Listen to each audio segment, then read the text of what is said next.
Today, we're diving into how an ancient musical system from India became a secret ingredient in some of the most famous songs of the 20th century. It's a pretty amazing story. You know that feeling, right? When a certain piece of music comes on and it can just instantly make you feel happy, while another one brings on this wave of sadness. Have you ever wondered if there's like a hidden code? A specific recipe of notes that musicians tap into to make us feel a certain way? Well, it turns out that for thousands of years, musicians in India have been working with exactly that, a system literally designed to create specific emotions. And the really wild part? Modern science is now confirming the precise musical mechanics behind it all. So let's go ahead and decode this ancient emotional language.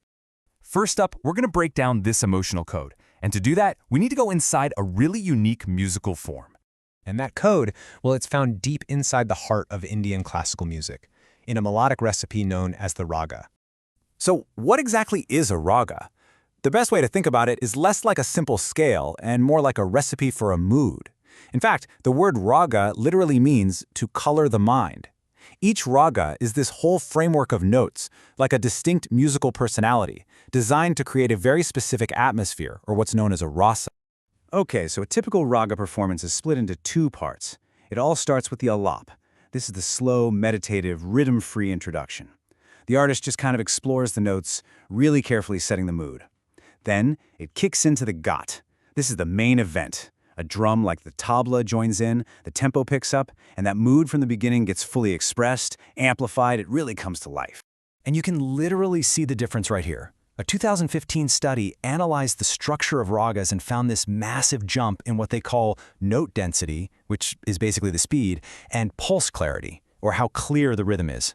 The slow, moody alap transforms into the fast, energetic god. And that shift is absolutely crucial for how we experience the emotion of the piece. But that brings us to the big question. What is it about the notes themselves that creates these feelings? Let's take a look at the science. I mean, we get that the structure changes, but what about the raw ingredients? How can just a specific selection of notes, the tonality, reliably make you feel calm, or happy, or tense? This is the exact puzzle researchers wanted to solve. And this, right here, is basically the musical DNA of emotion itself. When researchers analyzed the notes in different ragas and matched them up with how listeners felt, the results were crystal clear. Ragas that people described as calm were full of major intervals. Those are the notes that our ears usually hear as bright and stable. But the sad ragas? They were packed with minor intervals, which we often perceive as more somber, more melancholic. The study even zeroed in on one specific musical interval that was a direct predictor of negative emotion, the minor second. The more this one particular note shows up in a piece of music, the more likely a listener is to feel sadness or tension. It's that specific. This table really breaks it down. It's almost like a cheat sheet for writing emotional music. If you want to create a happy sound, you use fewer of those minor second notes. If you want to build tension, you use more of them. And for that feeling of longing or yearning, another note, the minor sixth, becomes a key ingredient. This isn't just a theory, it's a statistically proven formula for crafting emotion with sound. But here's where the story gets really interesting. This powerful, scientifically backed emotional code didn't just stay in India. Next, we're going to see how this ancient system traveled across the world and ended up rewiring modern music. So the fusion kind of started back in the 1950s with the birth of Indo-Jazz.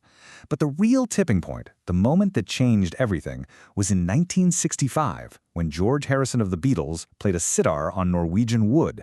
That one moment just opened the floodgates.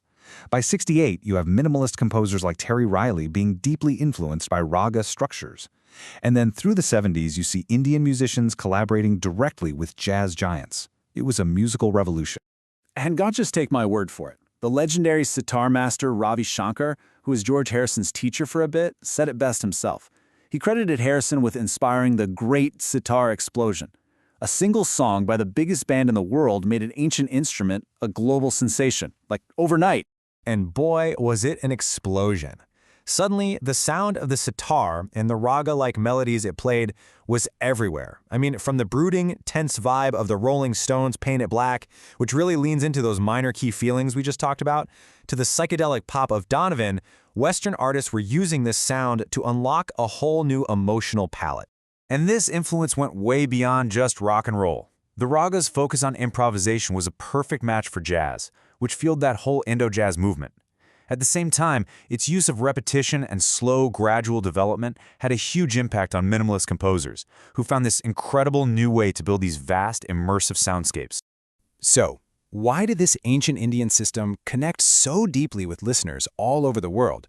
The answer, it seems, lies in a final, unifying idea, a kind of universal harmony. The reason raga-based music worked so well everywhere is because its emotional code isn't just a cultural thing, it's a human thing. As the science shows us, that link between minor notes and sadness or fast tempos and excitement seems to tap into a really fundamental, cross-cultural way our brains are wired to process sound and emotion. And here's the final proof, and it's pretty mind-blowing. Both the Indian classical system and the Western chromatic scale are built from the exact same raw material, 12 basic tones within an octave. They organize them differently, sure, they give them different names and rules, but the fundamental building blocks are identical. It's like a shared musical alphabet. So when you look at the whole story, the journey of the raga, from ancient Indian courts all the way to Abbey Road studios and beyond, it's this powerful reminder that music is truly a universal language. It has a grammar of emotion that everyone everywhere can understand. And that kind of leaves us with a fascinating question, doesn't it? What other ancient codes, in music, in art, in storytelling, are still out there shaping our modern world, just waiting for us to rediscover them?